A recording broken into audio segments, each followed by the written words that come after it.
je pense que man lu leer laa la wax de bugguma nga ni wax ma lu leer laa la wax. nga ne amul waaw mooy lu leer laa la wax. parce que man awma si lu may kii parce que man aussi li ma gis. mais man it dama lire rek tout à l'heure bi ma nekkee avant d'entrer en studio dama lire mais ci réseaux sociaux yi. d'accord voilà moo taxoon bi ma ñëwee j'ai posé la question. ok alors dafa am benn aspect bu ma bëgg ñu taxaw ci parce que li taxoon aussi nga dégg li taxoon ku mel ni Aminata Touré ak sa coalition ñu génn vers 0 heure pour annoncer seen ay résultats bokk na ci li ñu doon ruumandaat di waxu cohabitation ci assemblée nationale loolu lañ doon wax te cohabitation li ko mën a indi mooy opposition bi gagné am majorité à l'assemblée nationale cohabitation ndax ni nga gisee ñun suñu régime bii nga xam ni moom moo ñu jiite muy régime présidentiel ndax cohabitation mën na ci am ci assemblée nationale ak bu ci amee ndax musiba lay doon ci réew mi ak lan la mën a jur.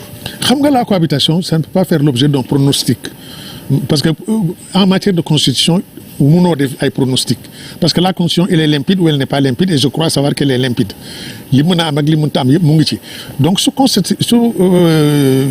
cohabitation doon am itam ça ne peut sortir que des entrailles de la constitution et bien sûr aussi de l'arithmétique électorale parce que cohabitation suy am lan moo ko mën a jur le rapport de force électorale voilà parce que si le président si la majorité est majoritaire pardonnez-moi la répétition à l'Assemblée nationale mais bon kenn du wax waxi cohabitation bon suñ ko waxee rek ça ne peut être que à partir du reflet d'un rapport de force maanaam dans le cas de figure où l'opposition gagne bon maintenant dans le contexte sénégalais c'est délicat je crois que ça ce sont des constitutionnalistes vraiment pointus qui pourront vous donner une réponse rapide ce que je sais c'est que deux types de cohabitation moo mun a am parce que l'accouchement en douceur comme pour employer le langage de la maternité ou bien l'accouchement au forceps c'est-à-dire l'accouchement en douceur césarienne voilà l'accouchement en douceur au forceps mooy bi ñuy xëcc ak ay pince d'accord ok alors donc accouchement en douceur moo di la victoire de l'opposition est éclatante elle est nette le président joue le jeu il simplifie les choses mais c'est une condition parce que le président du Sénégal a des prérogatives qui sont en béton il a des pouvoirs gravés dans du marbre pour nga dem arracher les prérogatives du président ñëw transférer ko vers un gouvernement de cohabitation avec un chef de gouvernement de cohabitation wax ko yomb na mais def ko du yomb faut-il passer par une initiative de révision constitutionnelle ou non or la révision constitutionnelle c'est un monopole et du président et de l'Assemblée nationale c'est un monopole partagé bon mais enfin ici on est dans le domaine des schémas mais man li ma gëm ba gëm ko moo di il faut pas souhaiter une cohabitation dans nos pays là parce que ça ne peut être que conflictuel et heurté même en France où on a un rodage institutionnel ancien depuis 58 jiguleen il y a eu 3 bon yàqu gaañu leen itam il y a eu 3 cohabitations 2 sous Mitterrand et une cohabitation sous Chirac donc avec 3 premiers ministres Chirac lui-même premier ministre cohabitation Balladur premier ministre cohabitation Jospin premier ministre cohabitation là-bas ça n'a pas été conflictuel à outrance mais terewul ba tey daan na am ay jafe-jafe mais li ñu uteeg français yi c'est que foofu nag qu'on le veuille ou non il y a un consensus sur les intérêts supérieurs de la France mais fii nii ma gisee ñuy politiquer goo ma ne façon consensus boobu dana mun a am dans une cohabitation parce que fii on a plus que l'adversité voilà ici parfois même la haine s'exprime l'hostilité farouche ndax da ngay gis français yi quand il s'agit des intérêts supérieurs de la France la cohabitation fonctionne de façon comment on appelle ça fluide 1999 il y a eu le coup d'état de Robert Gueye en Côte d'Ivoire contre Henri Konan Bédié Jospin était premier ministre donc il avait les pleins pouvoirs dans une certaine mesure Mitterrand était Jacques Chirac était premier ministre Mitterrand était quoi était le président de la République non c'est l'inverse c'est Jospin qui était premier ministre et Jacques Chirac était président de la République mooy la 3e cohabitation mais Chirac voulait intervenir pour réinstaller Bédié les forces françaises de Dakar ont été mises en état d'alerte l'ambassadeur de France qui était en Côte d'Ivoire Michel Dupuche avait fait une note favorable à une intervention mais Jospin a freiné des 4 fers ne ko du fi am France Afrique boobu dinañ ci ñëw waaw mais daf ko freiné des 4 fers ok loo ci gis Chirac a tempéré ne attention bon nag nañ def li Jospin wax. mais dans un pays comme celui-là comme le Sénégal. nga xam ne junj nga ni voilà parfois du intérêt askan bi. Voilà. intéressé wu leen parfois mën na dem ba Voilà. iñaan ak xeen comme ni nga ko waxee. est-ce que Sonko va tempérer face à Macky est-ce que Macky va tempérer face à Sonko xam nga c'est moins évident. bon moo tax ma ne la man daal li ma gënal. moo di que le suffrage universel ne nous impose pas une cohabitation parce qu'elle sera forcément conflictuelle et heurtée. ah oui conflictuelle et heurtée. or le pays a déjà. te d'abord ñoom sax annoncé nañ la couleur soo déggee par exemple opposition bi dañu wax ni dafa bari ay dossiers yoo xam ni il faut que ñoom ñu leeral ko bu ñu demee ci cohabitation parce que am nañ pouvoir boobu alors comme ni ñu annoncé la couleur loolu est-ce que dafay fekk si li nga wax que ni dañuy jëm ci ay lendemain. waaye nag danaa la wax leen aussi parce que là il faut que je précise ma pensée.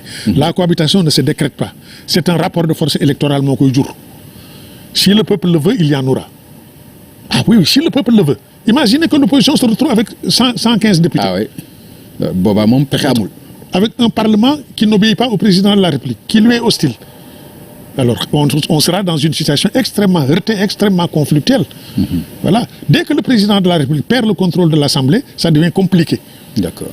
Cohabitation ou pas ça devient compliqué moo tax ma ne cohabitation du lu ñuy pronostiquer. du lu ñuy décréter c'est le suffrage universel qui impose la cohabitation ou qui ne l'impose pas. ci résultat yi. waaw man nag ce que je peux dire tout simplement en tant qu'analyste c'est que la cohabitation dans un pays comme le nôtre sera forcément heurtée parce que je connais les psychologies et les mentalités. fii moom ce sera forcément heurté. baaxu fi quoi. voilà parce que da ngay xool ñun quand il y a le 4 avril est-ce que tu vois les opposants à côté du président à la tribune officielle. non. Alors que dans certaines démocraties, même au Barki Dembe, Patrice Talon, il a célébré la fête de l'indépendance au Bénin. Il y avait Sogolo à côté.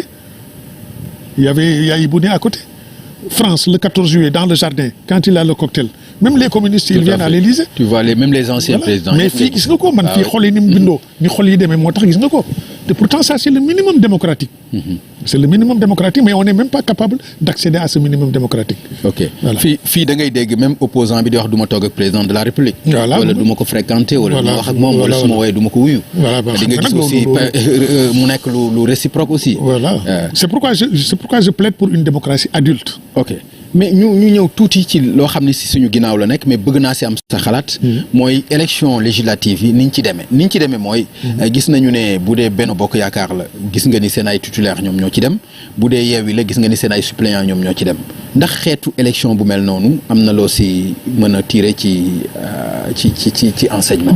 D'abord c'est inédit mais aussi c'est lié au parrainage et à la parité. Mais c'est inédit dans l'histoire du Sénégal quand même c'est inédit et on a vu aussi ce que ça a engendré. Parce que les gens qui ont de l'humour xam nga li ñu wax. nee nañ banc de touche bi gagné na équipe titulaire. oui remplaçant yi. voilà maanaam mooy banc de touche bi ñoom gagné équipe titulaire pour vous dire que on a fait quelque chose d'inédit mais loolu aussi ça pose aussi le problème de la santé de notre démocratie qu'il faut serrer de très près en termes d'observation parce que gis nga les innovations sont nécessaires et utiles parce que personne n'est contre le parrainage. Mais la mise en œuvre doit faire l'objet quand même non seulement d'un consensus. Transparence. D'une transparence aussi, mais également d'un renforcement des capacités.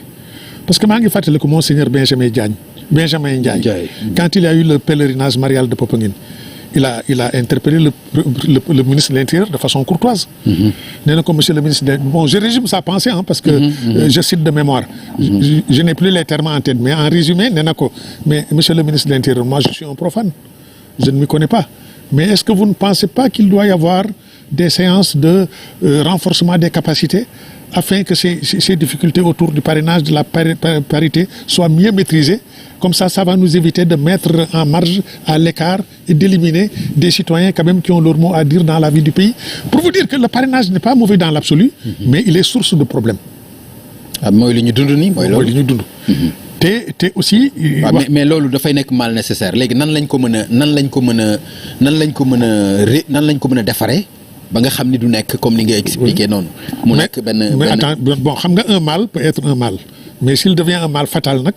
fatal à beaucoup de choses ça pose problème gis nga l'homme de la rue gis nga nit ñi nga ci mbedd bi l'homme de la rue c'est pas méprisant mais ça donne une idée du segment de la population auquel on se réfère gis nga l'homme de la rue léegi-léeg mu wax la loo xam ne lii soo dee borom réew war nañ koy fex ba dugal ko sa nopp bon Le président, certainement, il a les services de renseignement, il a les rapports des préfectures, il a des notes qui arrivent de tous côtés. Mais il a besoin aussi de ce qu'on appelle un rapport d'ambiance dans le jargon des services de renseignement, le rapport d'ambiance. Madame, l'homme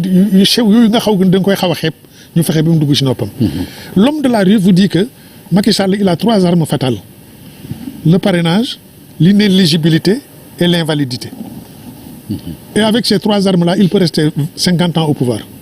Le parrainage, l'inéligibilité et l'invalidité. Quand le petit peuple pense comme ça, bah, parce que à la longue, il faut que la démocratie. Voilà. Parce que la démocratie, c'est une histoire maintenant de micmac et de ruse. Alors, ça fait partie aussi des éléments qui méritent d'être interrogés et traités. D'accord. Alors, doyen Babacar Justin Ndiaye, nous avons ci ay législatives. Ni ñu génn ci ay législatives ak ni nga déggee tendance yi ñuy xaar suba résultat provisoire yi.